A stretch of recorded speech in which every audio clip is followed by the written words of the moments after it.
기도하시라. 당신은 세상의 빛이요 리더자입니다. 자기 스스로 하면 나는 세상의 빛이요 리더자입니다. 13일 지방선거 날입니다. 이 지방을 위해서 또 나라를 위해서 일하겠다는 사람들이 참 많아서 다행이기도 합니다. 그런데 국민들에게 우리에게 하나님이 지혜를 주셔서 좋은 사람, 또 선한 사람, 지혜로운 사람, 능력 있는 사람들을 잘 택할 수 있도록 지혜를 달라고 기도할 필요가 있습니다. 누가 세운 방언에 따라서 그치워서 또 그 나라로 많은 영향이 미치기 때문입니다. 이 나라를 위해서 일하는 사람들, 국가를 위해서 일하는 사람들이 기독교인들도 참 많습니다. 일제 때에는 3.1운동 33명 중에 16명이 기독교인들이 50%, 숫자로는 50%지만은 사실은 원래는 다 기독교인들이 한 운동인데 전국적으로 전 국민이 하기 위해서 함께 했습니다. 지금 우리나라 국회의원들도 보면 16년대 뽑은 국회의원들, 20대 국회의원들이 299명 중에서 기독교인들이 88명이라고 합니다. 본인들이 기독교인하고 발표 나가는데 30%입니다. 꽤 많은 편입니다. 미국이나 이런 데는 상하 의원이 55%, 58%, 약 60%에 비하면 못 미치지만 대단한 상당히 기독교인들이 약 20%니까 국가를 위해서, 나라를 위해서, 지역을 위해서 일한다는 사람들 30%면 상당한 퍼센트를 하나님이 기회를 주셨고 국민들이 기회도 주셨습니다. 그런데 기독교인들이 많이 진출하다 보니까 당황스러운 일들이 참 많습니다. 사실 대통령 중에도 그런 데 있어서 장로님들이 2명이나 대통령을 했고 기독교인들이 장차관, 또 국회의원, 또 여러 가지 기업, 또 이런 사람들이 정계나 재계나 교육계나 많이 진출해 있기 때문에 이제는 감시의 대상이 되고 평가의 대상이 되고 또 기독교인들 주목의 대상이 되고 그러면서 그렇지 않아도 기독교인들은 매우 그 역할을 감당해야 되겠지만 더 주의해야 할 때입니다. 우리가 어떤 자리를 출세했느냐 아니면 어떤 영예 자리를 가졌느냐가 중요한 게 아니라 그 자리에서 어떤 역할을 하느냐 하는 것은 매우 중요합니다. 어떤 지방 일꾼이 되느냐, 어떤 국가의 정치인이 되느냐, 어떤 사업가가 되느냐, 어떤 교육가 또 공무원 그리고 직장인 되느냐, 그건 아주 매우 중요합니다. 왜냐하면 하나님께서 우리에게 말씀을 하셨기 때문입니다. 예수 믿는 사람을 가리켜서 하나님은 국민 중에 한 사람, 또 정치인 중에 한 사람, 사업가 중에 한 사람, 그 중에 한 사람으로 N분지일로 그렇게 말하지 않습니다. 예수님도 그렇게 말했습니다. 너희는 세상에 무엇이라? 빛이라 하는 겁니다. 캄캄한 세상을 비치는 빛이다. 소망이 되어야 된다. 이렇게 말씀합니다. 부패한 세상에서는 너희는 세상의 소금이다. 그렇게 말합니다. 한 사람의 역할이 아니라 많은 사람에게 영향을 미치는 그런 사람이 되라고 말합니다. 오늘의 말씀의 주제로 말한다면 리더십. 세상의 빛, 소금.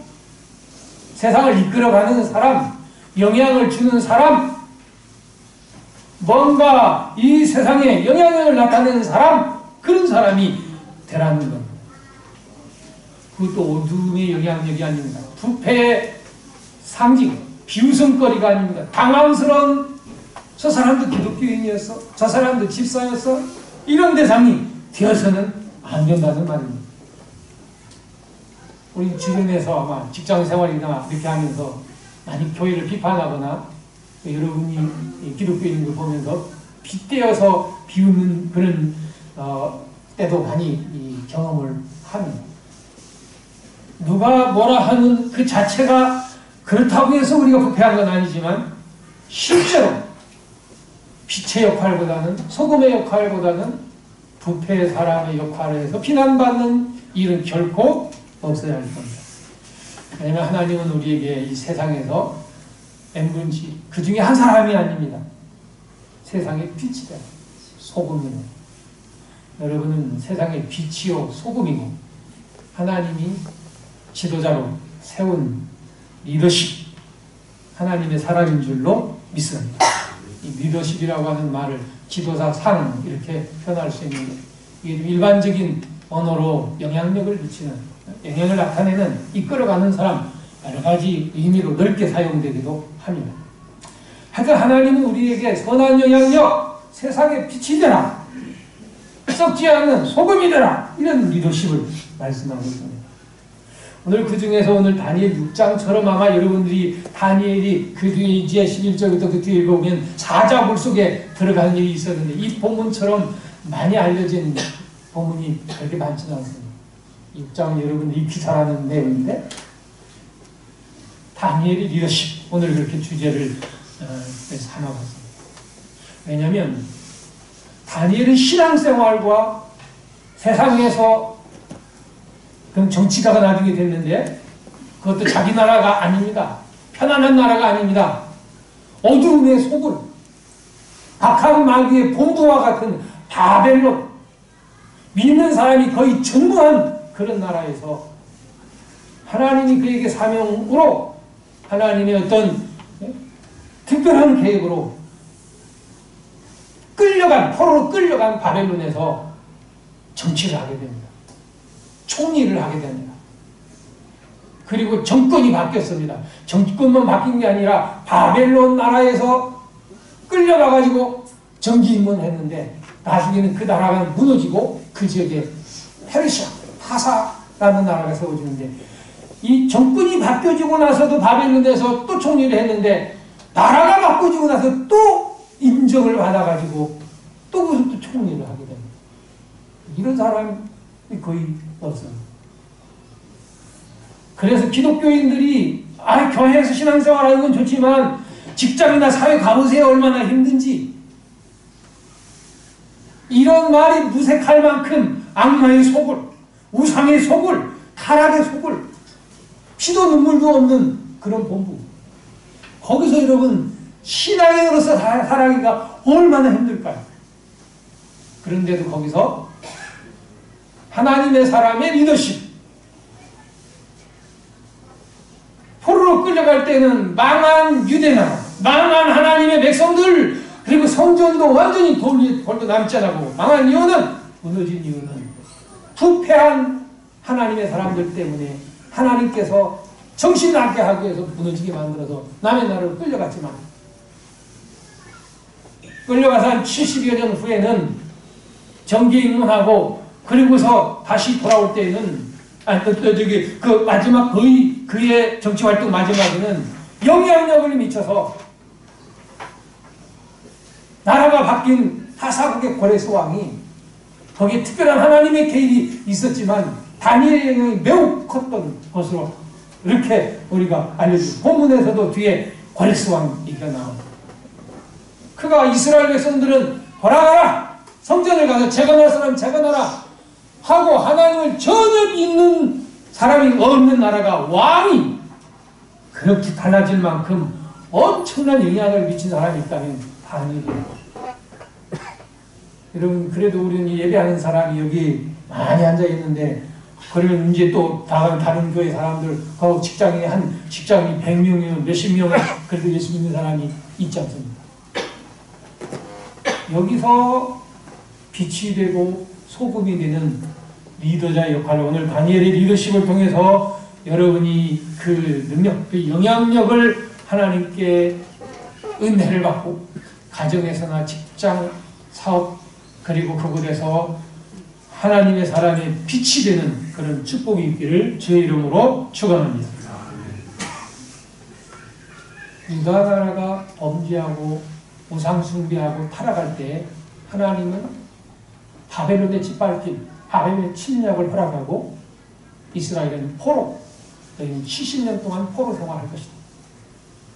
안식일도 지키지 않으니까 이것저것 계산해서 70년 동안을 하나님이 살점을 했습니다. 남의 나라의 포로 생활이 시작이 됐습니다. 그때 바벨론은 에 대해서 1차, 2차 포로를 끌어가게 됩니다. 그 중에 첫 번째 끌려간 사람 중에 하나가 다니엘인데요. 일본 사람들이 우리나라에서 끌려갈 적에 쓸만한 사람들은 별도로 다른 사람들은 노역하려고 끌어가지만 그 사람들은 자기 나라에 쓸모가 있으니까 끌어갔습니다. 예를 들면 도자기 굽는 사람들, 이런 장인들을 끌어가서 일본에 도자기를 굽게 하고 그렇게 했습니다. 바벨론도 마찬가지입니다. 다니엘 읽어보면 유다의 왕족이나 귀족들 중에서 쓸만한 사람들, 젊은이들 이런 사람들을 끌어가서 자기 나라의 학문과 언어를 가르쳐서 그 나라를 위해서 일할 기회를 줍니다. 그 중에 끌려간 사람 중에 하나가 다니엘입니다. 기가 막힌 상황에서 남의 나라에 끌려가가지고 살아가는 그 나라입니다. 근데 거기서 하나님이 요셉이 종으로 끌려가가지고 나중에 애굽의 총리가 된 것처럼 하나님의 특별한 개입 속에서 그가 이 바벨론의 총리가 됐는데, 다니엘은 포로로 끌어온 히브리 사람입니다. 거기서 자기 살기도 힘들었지만, 그런데 거기서 총리가 됐으면 얼마나 많은 어려움이 있다는 걸 여러분 상상도 못할 겁니다. 오늘 여기도 보니까 이 다리오 왕이 전국을 120도로 나누어서 120명의 지방 행정 책임자를 세우고, 그리고 전국에 3명의 총리를 세워서 그 총리들한테 보고하게 하고 총리가 다리오 왕에게 보고하도록 그렇게 했는데, 그 중에 하나가 다니엘입니다. 나머지 총리들의 집중적인 시기, 질투, 공격을 받고 지방의 120명의 그 지방장관들로부터 온갖 이제 미움을 다 받게 됩니다. 그런 속에서도 한 70여 년 동안을 그 정계에서 활동을 하고 정권이 바뀌고 나라가 바뀌어도 다니엘은 거기서 쓰임받고 필요에 의해서 활동하게 되고 세상을 서서히 영적으로 변화를 시킵니다. 이게 바로 다니엘의 리더십입니다. 다니엘은 어떤 리더십으로 그런 일들을 할 수 있었을까? 어떤 모습이었을까? 여러분, 기본적으로 우리가 이 다니엘이 그렇게 될 수 있었던 것 중에 하나는 대단한 것부터 시작하지 않습니다. 오늘 본문에 보니까 우리들이 아주 중요한 건데, 우리나라에서 기독교인들 중에 일부, 다는 그렇지 않습니다만 지적받는 문제이기도 합니다. 기본적으로 인정받는 리더십은 어떤 중에도 낙심하거나 좌절도 하지 않지만 내가 어떤 자리에 앉아 있어도 부정하거나 부패하지 않는 순결함, 진실함, 이걸 가지고 일하는 거예요. 아무리 능력이 있고 아무리 뛰어난 지식이 있어도 이게 없었더라면, 그 누구도 이게 없다고 하면 그 사회에서는 인정받을 수 없습니다. 다니엘이 비록 남의 나라에 끌려온 사람으로 하나님의 특별한 개입에 의해서 거기서 총리가 되었지만, 그는 온갖 하여튼 뭔가 걸리는 문제가 있으면 다니엘을 매장시키고 다니엘을 죽이려고 하는 사람들이 수없이 많아서 다니엘의 흠을 찾으려고 뭐가 잘못이 있는지 뒷조사를 전부 현미경 찾듯이 현미경으로 보듯 사사치 뒤집니다. 그런데 실제적으로 모함을 만들어가지고 뭘, 그때는 하지 않았지만 그랬으면 또 모함을 만들었겠죠. 그런데 그걸 빼놓고는 무슨 흠을 찾을 수가 없는 겁니다. 그리고 그 말씀이 4절에 있습니다. 이에 총리들과 셋 중에 다니엘 빼고 나머지 2 총리와 고관들이 국사에 대하여 다니엘을 고발할 근거를 찾고자 했었습니다. 근데 아무 근거나 아무 허물도 찾지 못해요. 이놈들과 충성되고 아무 그릇됨이 없고 아무 허물도 없었습니다. 그랬습니다. 아니, 외국에서 온 것도 포로로 끌려온 사람입니다. 어떻게 그 나라의 총리를 맡고 있을 수 있으며 또 왕의 신임을 받을 수 있으며 어떻게 그런 위치에서 다른 사람들보다 견주어서 또 그 같은 위치나 다른 사람들의 앞길도 또 막는 사람이지 않습니까? 더더구나 자기들하고 신앙이 완전히 다른 여호와 하나님을 믿는 사람인데, 자기들은 온갖 다른 우상을 섬기는데 이 믿음이 다른 사람, 이 사람이 총리를 할 수 있어. 보수할 근거를 다 뒷조사를 했어요. 그런데 뭐 근거가 한가보니까 부패하지 않고 부정을 행하지 않고 깨끗이 하는 것이에요. 찾을 길이 없어요. 정상적으로는 고발 거리가 없어요. 아마 그들 머리가 그럼 다른 거 한번 뒤집어 쓰자 그쪽으로 향하지 않고 허물도 찾지 못하고 다른 건으로 믿는 것 가지고 고발을 하는 건데 그것 말고는 다른 거 고발할 것이 없어요. 오늘 여기 4절에 아무 근거, 아무 허물도 없었다. 그릇됨도 없고 허물도 없었다 하는 말씀이 있어요.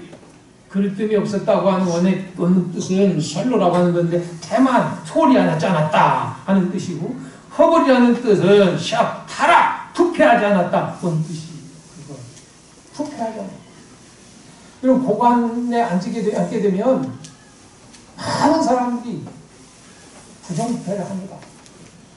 대통령이 돼서 감옥에 간 사람들 거의 다가 앞 정권에 의해서 어떤 뒤집혀서 그런 경우도 때로 세계에 보면 있지만은 그렇지 않고 우리나라를 보아도 거의 대부분은 부정부패 때문입니다.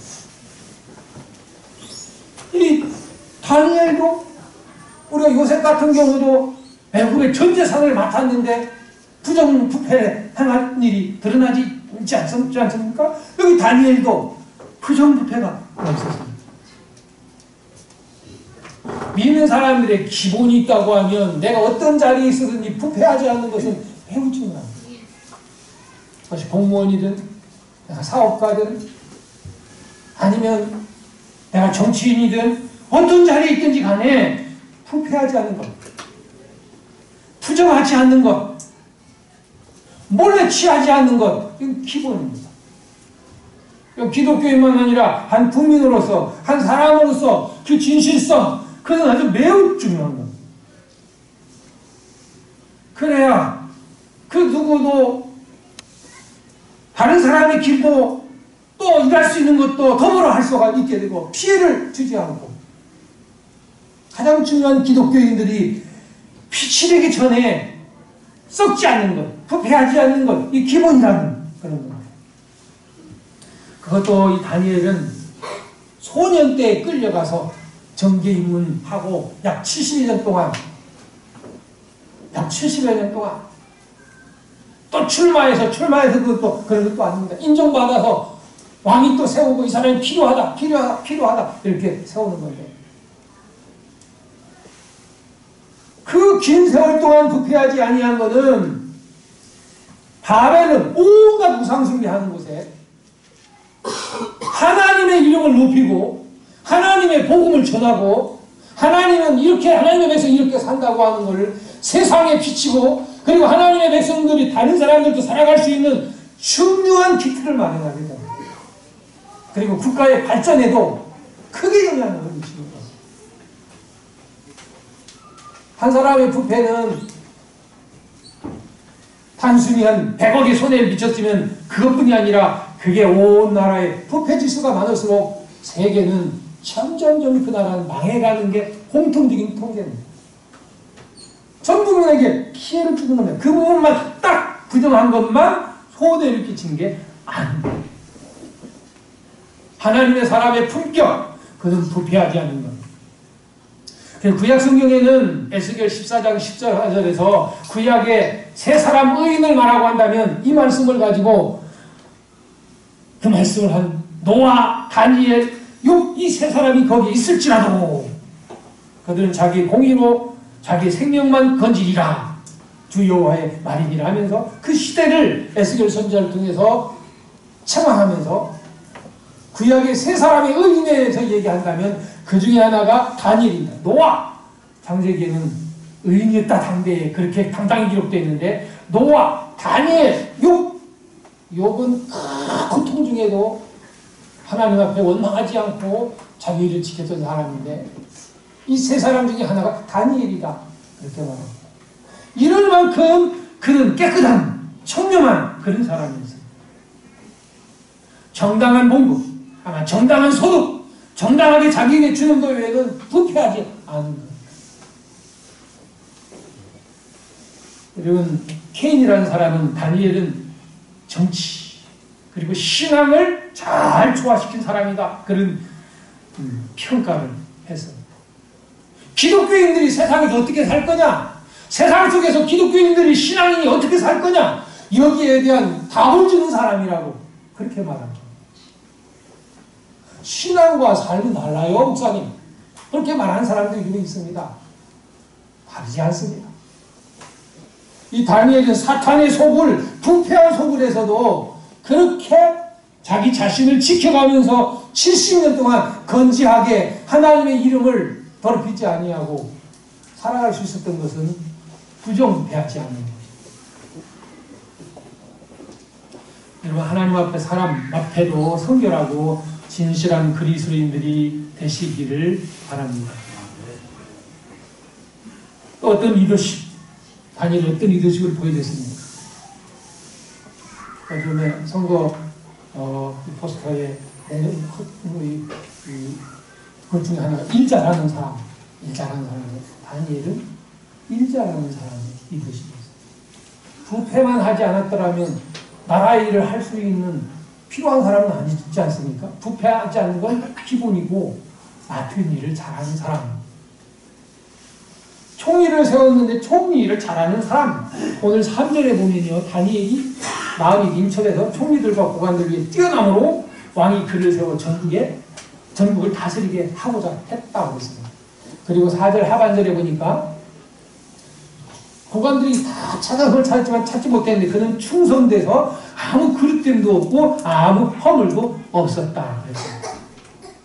다리오 왕이 첫 번째 왕 느부갓네살 왕 위에 그 이어서 총리로, 자기 왕으로 있을 때 총리로 세운 이유는 다른 사람보다 뛰어난 재능, 뛰어난 능력, 뛰어난 일처리, 그걸 하는 사람으로 인정받았기 때문에. 일처리를 잘하는 사람, 그것도 충성된 사람, 충성이라고 그랬잖아요. 맡은 일에 충실한 사람. 그릇됨이 없는 사람, 본문에는 맡은 일을 소홀히 하지 않는 사람, 책임감 있는 사람, 그런 뜻입니다. 태만히 하지 않는 사람, 소홀하거나 태만하지 않는 사람, 본문의 뜻이 그렇습니다. 한마디로 말하면 일 잘하는 사람. 이 다니엘은 자기 맡은 일을 성실히도 했고 열심히도 했고, 그리고 맡은 일에는 책임감을 가지고 했고 전문성 있게 일을 잘 처리하는 사람이었습니다. 여러분, 사람이 누구든지 자기가 하는 일터에서 일 잘하고 싶은 마음은 다 가지고 있습니다. 인정받고 싶은 욕구가 있습니다. 인정받는 사람은 일을 잘해야 실제 거기에서는 인정을 받습니다. 그래서 직장이나 어떤 자리에 있을 적에 인정받으려고 한다면 부단한 노력이 필요합니다. 성실하게 책임감도 필요합니다. 누가 보든지 안 보든지, 심지어 신약성경에서는 종들아, 상전이 보든지 안 보든지 하나님 보시고 계시니까 열심히 일을 해라. 이 일을 맡은 사람에 대한 태도를 말합니다. 성실성, 이건 매우 중요합니다. 우리 학생들이 나중에 공부 다 마치고 사회 진출해서도 안 보는 눈이, 안 보는 것 같아도 아무도 없어도 다 보여지는 게 그게 사실 성실한 사람, 책임감 있는 사람, 그러면서도 부단히 자기를 발전해서 노력하는 사람, 매우 중요합니다. 근데 예수 믿는 사람은 사회에서 자기의 맡은 일을 잘하게 하나님이 또 하나 주신 보너스가 있습니다. 그것은 하나님께서 주신 지혜인데, 그것을 얻기 위한 하나님 앞에 간구, 출근하는 거예요. 하나님이 주시는 지혜입니다. 이 다니엘도 사실은 그렇게 일을 잘하게 된 것은 자기의 원래의 실력, 그는 귀족에서 공부를 했고 아니면 학문을 많이 했고 그런 실력도 있지만 특별하게 하나님 주신 지혜가, 다니엘 1장 17절에 이 네 소년 다니엘과 그 세 친구 얘기 앞에서 네 친구들에게는 학문을 주시고 또 서적을 깨닫게 하시고 지혜도 주셨음이라는 말씀이 있습니다. 하나님이 다니엘에게는 특별한 지혜를 주셨습니다. 그리고 9장 21절 22절에 보면 내가 기도할 때 기도할 때 22절에 내게 가르치며 말씀하시길 다니엘아 이제 내게 지혜와 네게 지혜와 총명을 주려고 왔느니라 하는 하나님의 말씀입니다. 기도할 때 하나님은 구하는 사람에게 일을 잘할 수 있는 지혜도 주시고 재능도 주십니다. 능력도 주십니다. 여러분에게 하나님이 이 지혜와 능력을 주시고자 지금 말씀을 선포하고 있는데 다니엘 남 얘기로만 듣는 거잖아요. 여러분 하나님은 지혜를 구하는 사람에게 지혜와 능력을 주시는 줄로 믿습니다. 그건 확실합니다. 하나님께서는 구하는 사람 여러분 교회에서 섬기고 봉사할 때도 주시면서 이건 하나님의 교회를 섬기기 위한 것과 함께 6일 동안 자기가 일하는 곳에서 하나님이 일할 때에 하나님 잘하게 해주시고 선을 나타나게 하시고 하나님의 영광을 위한 사람에게 그걸 주시는 겁니다. 솔로몬이 성전에서 무슨 직분 맡은 사람이 아닙니다. 국가의 왕을 맡은 왕으로 세운 사람, 정치인입니다. 그냥 암담했습니다. 1천만 대를 들었어요. 하나님께 어떤 소원을 가지고 드렸어요. 하나님이 받으시고는 이렇게 말씀해요. 내가 너한테 뭘 줄고, 다시 말하면 너는 뭘 그렇게 간절히 나한테 원하느냐? 이런 의미도 있어요. 내가 너한테 뭘 줄고 너 뭘 그렇게 나한테 구하느냐? 이 천번제를 드리면서까지. 그때 하나님께 이렇게 구했습니다. 하나님, 나 같은 사람이 나라를 어떻게 다스리겠습니까? 국민들을 어떻게 이끌겠습니까? 나한테 지혜 좀 주십시오. 하나님이 지혜를 주셔야만 되겠습니다. 하나님이 너를 위해서 부귀와 영광 이런 거 구하지 않고 하나님이 맡겨준 백성들을 다스리기 위한 지혜를 구하니 네가 네게 지혜를 주고 구하지 아니한 것까지도 주겠다고 했어요. 그래서 이 솔로몬이 기도로 받은 은혜는 지혜는 지혜인데 어떤 지혜입니까? 관력, 국가를 다스리는 백성들을 다스리는 이런 지혜를 받았어요. 일자라는 왕은 여러분 중에 지혜가 부족하거든 후히 주시고 꾸짖지 아니하시는 하나님께 구하시기를 바랍니다. 그러면 주십니다. 그 확실히 하나님의 교회에서도 섬기기 위해서도 재능을 구할 때도 주시고요.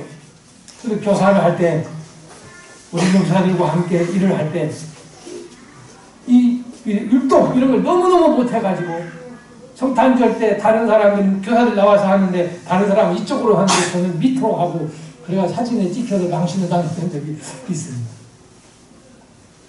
그런데 기도하고 하나님께 기도하는 중에 갑자기 하나님이 내게 이런 부드러운 걸 주시고 그리고는 아이디어도 주셔서 어린 찬양 가지고 율동을 구상을 해서 가르쳐서 이렇게 나중에는 달라지는 재능을 주시고 직장에서 출근해가지고 기도하면서 또 기도하고 또 일을 하고 하면서 아주 정확한 제가 이러는 건 아주 매우 정확한 실험실 분석실에서 했는데 거기 100만 분지 ppm을 가지고까지 앞에서 어떤 분석을 하는데 그 분석 통계가 각자 이걸 분석을 해가지고 실험을 해서 실수가 다르면 그 수치가 다르면 오차 범위를 더하면 그 사람이 실험한 거 분석한 거 별로 인정을 하잖아요. 하나님들 기도하고 하면서 하나님이 굉장한 내가 이렇게 잘할 수 있을까 할 만큼 하나님이 지혜를 주시고 개입도 하시고 그 신학을 한이라고 휴직을 하고 나서 또 다시 가야 되겠다 하는 유혹도 받았지만 다시 가서 이제 완전히 사표를 내려갔더니 와야 된다고 뭐 이렇게 해줄만. 그런데 그때 하나님이 내게 그 지혜를 주셨다 하는 걸 굉장히 감사하고 느꼈어요. 내가 일터에서 일할 때도 특별한 지혜를 주시는 분이 누구냐? 하나님이십니다. 우리 기독교인들은 자기가 맡은 일에서 잘하기 위해서 충성심, 성실성, 책임감 뿐만 아니라 부당한 노력과 함께 특별히 부족한 건 하나님 앞에 구하면 하나님이 우리에게 재능도 지혜도 주실 겁니다. 이 주신다고 약속하셨고, 또 어떤 우리는 이 단위 어떤 리더십을 보였었냐? 지금까지는 일반적인 리더십, 하나는 부패하지 아니한 진실성, 또 하나는 일하는 것. 그것도 일반적인 거지만 매우 중요한 거예요. 그런데 그렇게 되게 된 영적 배경이 있습니다. 두 가지 더 리더십이 있는데, 하나는 생존 경쟁과 죽느냐 사는 그런 세상 속에서도 적극적인 신앙생활, 적극적인 경건생활입니다. 다니엘은 지금 대단히 큰 위기에 처해 있습니다. 앞에서 느부갓네살 왕 밑에서 총리를 하고 있다가 다니엘 밑에서 일하게 되니까 다니엘을 이제는 죽이려고 하는 사람들이 있어서 고발하려고 하다가, 그래서 어떤 요술을 그들이 찾아냈습니까? 그들이 찾아낸 이 허물을 찾다 못 찾으니까 그들이 왕한테 나가서, 야, 율법에, 그러니까 신앙생활 하는 거 가지고 찾자. 그래서 그들이 끊어낸 것이 그렇습니다. 왕한테 찾아가서 다리오 왕이요 하면서 앞으로 30일 동안 왕한테 구하지 않고 다른 신이나 다른 사람한테 뭘 구하면 사자굴 속에 넣으십시오. 왕을 막 신비화했어요. 그러니까 다리오 왕이 나를 신처럼 치고 가니까 거기에 도장을 찍게 돼요. 왜? 다니엘은 하루에 3번씩 뭐 하는 사람이었어요? 기도하는 거. 다니엘은 신앙생활이 철저한 사람이었어요.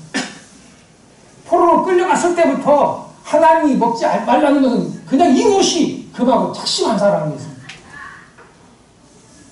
그것이 자기 나라에 있을 뿐만 아니라 남의 나라에 끌려가서도 그건 똑같이 하는 거였어요. 그래서 분명 이걸 걸면 죽이겠다 해서 그렇게 했습니다. 근데 다니엘이 보십시오. 어떻게 했는지. 10절. 우리 다 같이 읽겠습니다. 10절 말씀입니다. 다니엘이 이 조서에 왕의 도장이 찍힌 것을 알고도 자기 집에 돌아가서는 윗방에 올라가 예루살렘으로 향한 창문을 열고 전에 하던 대로 하루 3번씩 무릎을 꿇고 기도하며 그의 하나님께 구하였더라. 감사하였더라. 도장이 찍힌 것을 알고, 어떤 도장? 어떤 신에게라도 기도하면 그는 사자굴 속에 넣어서 사자밥이 되게 하자. 그때 당시 왕의 권력은 절대 권력입니다. 도장을 찍어 넣으면 그리고 왕도 바꿀 수가 없습니다. 신하가 그대로 지켜나는 겁니다. 이 도장이 찍어서 내가 기도하면 당장 붙잡혀서 사자의 밥이 되는 줄 알고도 다니엘은 신앙생활, 경건생활 소극적으로 하지 않아요. 적극적으로 했습니다. 다니엘은 위축되지 않았습니다. 그의 생활의 경건생활의 비결은 무엇보다도 한 가지, 하나님이 그에게 지혜를 주셨지만 또 역시 이것도 뭘로 풀어가는 겁니까? 기도. 왕의 어인이 찍힌 줄로 알고도 그는 더 적극적으로 영적 전투다 이겁니다. 악한 마귀에 싸웁니다 하는 마음으로 했을 거예요. 그리고 그의 기도 생활은 뭐라고 했습니까? 전에 하던 대로라고 10절에는 전에 하던 대로. 그러니까 전에도 그렇게 했고 지금도 그랬고 앞으로도 그렇게 하는 사람. 지속적인 경건생활, 기도생활. 그것이 하나님이 그에게 주시는 놀라운 힘, 영향력을 줄 수 있는 영역이 생긴 거예요. 그것도 남 모르게 하려고 창문 닫아놓고, 요즘 말하는 커튼도 닫아놓고 소리 안 나게 그렇게 하지 않았어요. 창문을 열어놓고 두려움없이 누가 보려면 보고 기도하는 소리 들으려면 듣고 더 용감하게, 더 담대하게 기도에 움직이지 않았어요. 그것도 예루살렘 성전을 향하여 문을 열고 하나님 성전의 회복을 바라고, 하나님이 거기 역사했던 그 하나님을 바라보고 하나님 중심하고 하나님의 성전의 회복을 바라보면서 담대히 기도하는 겁니다. 얼마나 간절한지 10절에 무릎을 꿇고 하나님 도와주시오. 저 악한 사람들의 마음이 그들이 승리하지 못하게 하고 여기에 끌려온 이 나라에 바벨론에 끌려온 그 하나님의 백성들을 생각해 주시고 또 하나님 내가 위축도 있지 않게 해달라고 내가 무릎 꿇지 않게 하려고 하만 간절한 기도를 했어요. 나를 세차하셨어요. 규칙적인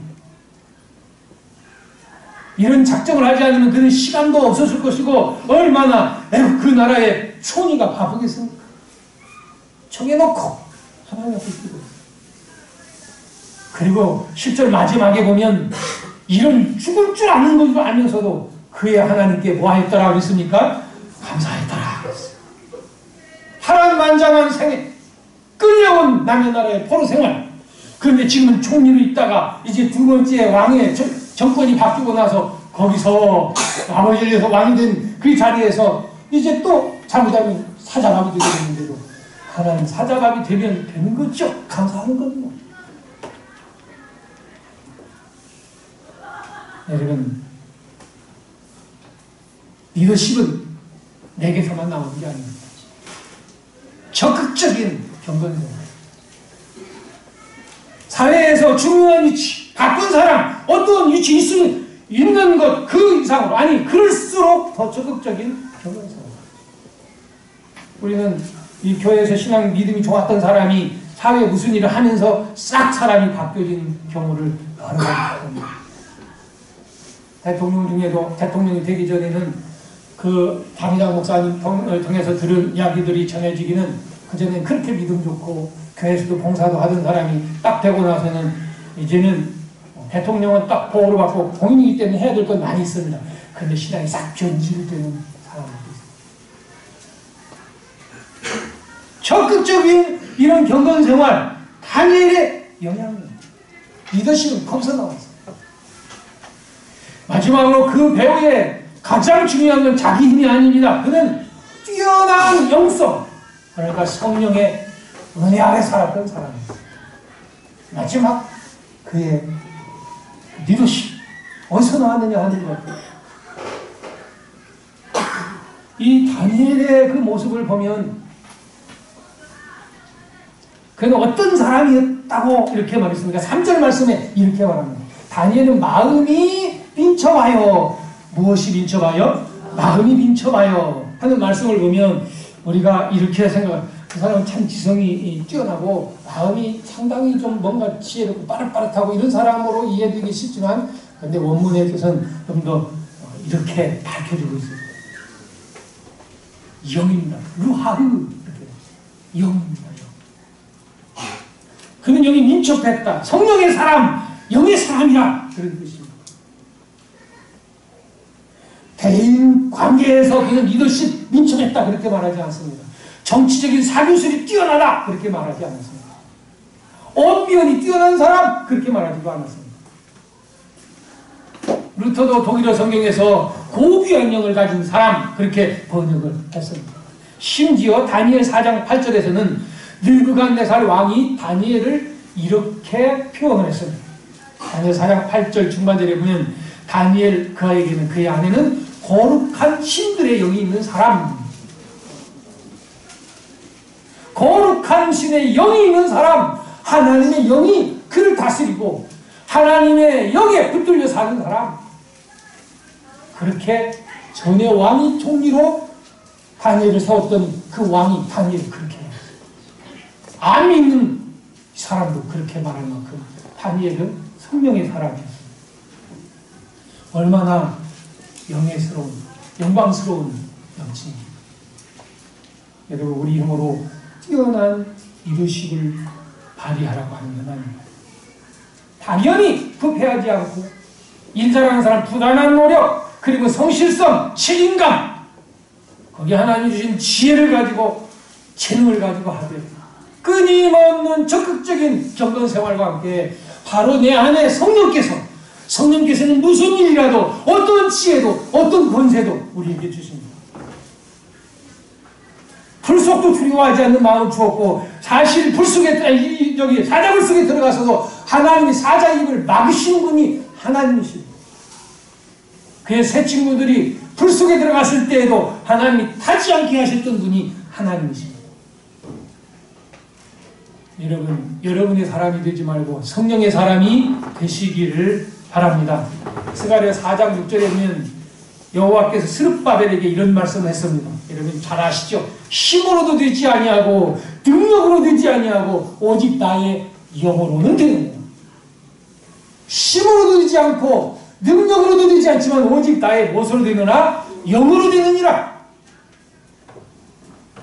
여러분의 힘과 여러분의 능력으로 안 되고 하나님의 영, 성령의 능력이 됩니다. 그래서 스가랴 4장 7절 이하에서 이렇게 말했습니다. 큰 사람, 네가 뭐냐? 내 앞에 있는 큰 산처럼 있어도 그게 뭐냐? 스룹바벨 앞에서는 평지가 되리라. 그 머리들이 내놓을 때 무리가 외치기를 은총이 그에게 있을지어다. 우리 앞에 엄청난 산이 앞에 놓여있다 할지라도 우리가 하나님의 영, 성령에 이끌려서 살아가는 사람에게는 평지가 될 것이다. 사랑하는 성도 여러분, 성령의 사람은 태산을 평지로 만들고 불가능한 것을 가능하게 만드는 놀라운 역사를 일으키는 리더십, 영향력을 미치는 지도자로 빛과 소금이 되어 살아가는 힘을 하나님의 성령께서 주시라고 믿습니다. 고발당해서 사실 이 문제로 고발을 당해서 찾아볼 수게 들어갔지만 하나님이 더 할 일이 남아있어서 아마 끝났다면 거기 순교하고 갔겠지만 살아남아서 하나님이 앞으로도 이 다리오 왕 이어서도 두 번째 나라가 바뀌어서도 고레스 왕까지 그는 총리를 하게 됩니다. 정계에서 일을 하게 됩니다. 사랑하는 성도 여러분, 하나님은 저와 여러분들을 교회에서 이렇게 예배하고 봉사하기를 쓰시기를 원하시지만 6일 동안은 여러분의 가정, 직장, 사업 아니면 각계에 진출한 그곳에서 빛과 소금, 리더자로 살기를 원하십니다. 바로 거기서는 세상에 손가락질 당하는 부패, 부정, 허물 거기에 빠지지 않는 것이 기본입니다. 성실성, 진실성입니다. 그리고 부단히 자기의 맡은 일을 잘할 수 있는 노력, 그리고 성실성, 책임감입니다. 부족한 건 하나님께 구하십시오. 어떤 중에도 핍박이 있어도 적극적인 신앙생활, 경건생활입니다. 그리고 하나님의 영이 여러분의 역사하면 나중에 고레스 왕 때의 칙령, 돌아가라, 성전을 재건해라. 이 영향력은 다니엘의 영향력 무관하지 않습니다. 한 사람이 자기 직장과 주변을 싹 갈라지게 할 수도 있는 리더십이 하나님의 백성의 리더십입니다. 나 한 사람으로 가족을 다 구원할 수 있고 형제도 친척도 구원할 수 있고 여러분의 사회를 여러분이 변화시키는 아름다운 축복이 있기를 주의 이름으로 축원합니다. 찬송가 455장을 부릅니다.